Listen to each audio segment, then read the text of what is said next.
In this episode of Retro Gaming Night, Luigi finally gets his own game. Casually hardcore. Place the game clothing.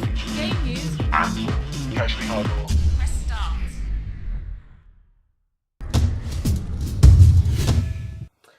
Hi there, I'm Mark. Welcome to another episode of Retro Gaming Night. Today we're looking at Luigi's Mansion on the Nintendo Gamecube. So this is Luigi's very first game, and it was a launch title for the Nintendo Gamecube. So basically, Nintendo have always launched their machines with a Mario game, normally a typical Mario platformer, but Mario Sunshine wasn't going to be ready for launch, so they decided to create a brand new game, a shorter game, starring his brother Luigi. So this game starts off with a very simple cutscene, as you can see here, where Luigi has won a mansion in a contest. Mario, being the older, braver brother, runs off to check out this mansion. Don't know why. He doesn't come back, so Luigi goes out to find out what happened to him. But as he finds out when he gets there, it is filled with ghosts, and it's not a very nice place to stay. But Mario's missing, so he has to go and rescue him. So if you ever wanted to play Ghostbusters, well, now there is the Ghostbusters games out for the PlayStation 3 and Xbox 360, as well as the Wii. But before then, Luigi's Mansion was your only way to be a Ghostbuster. So as you can see here, you wander around the mansion. So it's a really good looking game, this. It is so amazingly good looking, which is even more surprising considering it's a launch title. Normally launch titles look alright, but obviously later on in the console's life, the games look even better. But this still looks fantastic even today.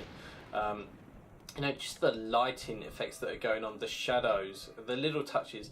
You know, this was the first time you'd seen like a Disney or a Pixar style cartoon actually brought to life in a video game. Just stuff like the reflections going on, the way Luigi acts and stuff. You know, Nintendo really captured that amazing look and feeling of a cartoon there. You know, just little touches, like you can see the air on his breath, the way he shivers and shakes, things like that. So the actual controls of this are quite interesting, and we'll get into them a little bit in a second. Basically, we're going to just meet a new character here called Professor E. Gadd. He's a very strange sort of guy. For some reason, he lives near the mansion and investigates ghosts and stuff. And basically, he's a ghost hunter, and he gives you a vacuum cleaner called the Poltergeist 3000. And you use this to suck up ghosts, and that is the main game. You know, it is Ghostbusters, you have to suck up ghosts. What we're going to do is we're going to skip past this cutscene because it is quite long, and you can enjoy it for yourself when you play the game. So in this game you have three areas. You have the mansion, which is the actual main game. You have the training room, which is to teach you the controls, which are a little bit complex, and then the gallery. So the idea of this game is you have to capture ghosts, and you have to capture things called portrait ghosts. So you can consider these boss ghosts in a way, and basically you capture them and then you put them into a machine like Ghostbusters, and then they're turned into portraits and they can be hung up in the mansion for Luigi to enjoy for the years to come. It's a very simple premise. It's a bit silly and wacky, but you know, it's a great idea for a game. So we skip the training area here. It just teaches the controls. Now the controls are quite interesting in this because this game is almost like a fishing game. So the way you control things is your left stick controls Luigi, moving him around. The right stick controls where you're aiming. And you have to use the flashlight that Luigi has to sort of startle the ghosts, and then you can use the right trigger to suck up the ghosts, and you kind of have to pull them back. So you're using the left stick to move Luigi away, but also the right stick to kind of flick them back to damage them more and then pull them into the vacuum cleaner. So we're just going to walk around the mansion here. As you can see, there is a Toad character, so that's the way you save the game. You'll see him a few times throughout the game. For some reason he's hiding throughout areas of the mansion, no idea why. And as you go through, you'll meet different sort of ghosts and things like that. There's a whole ton of basic enemy ghosts that take over the rooms. And the idea is as you go through each room, you have to clear up each room of ghosts to brighten it up and to remove the horror, as it were, from it.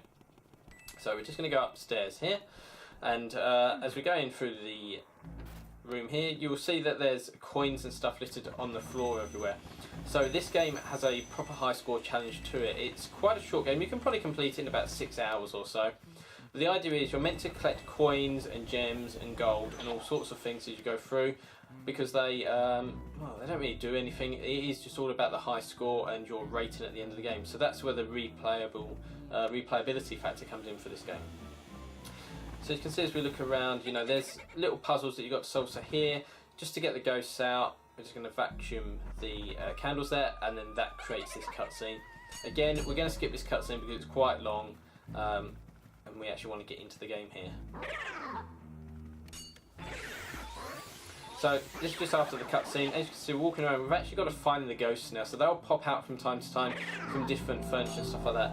Now with the poltergeist, you can actually vacuum things up, so you can tablecloths off the tables, move curtains, mess around with fire and water, which actually comes on later on in the game. You actually have to control fire and water with different attachments. But you can move things around, and that's how you find the ghosts, because obviously they're going to be hiding in and under things. So what we've done here, whenever you find a ghost, you have to shine your torch on them to startle them. That reveals their heart. Once their heart's revealed, you can then suck them up. You'll see a little countdown timer. That's how long you have to keep sucking them up for. If they manage to break free, that timer stays still where it was, and then you have to carry on and find them again and then do it again. So this is the Game Boy Horror. So Game Boy Horror is Game Boy Color, which was out at the time, and basically it's used for two things. One is your map to show you around, so as you can see there, just showing you the whole layout of the mansion, and it's got a sort of Metroidvania sort of feel to it. As you go around, you have to unlock doors and go backwards and forwards throughout the rooms. But its bigger feature is actually finding the ghost, so you can use it as a sort of machine, I guess, to find the ghost. So basically you point it in a first person view, you look around and you can check out details on objects. So you can point it at a statue and it will give you a bit of information about the statue. You point it at a ghost, it will give you information about the ghost.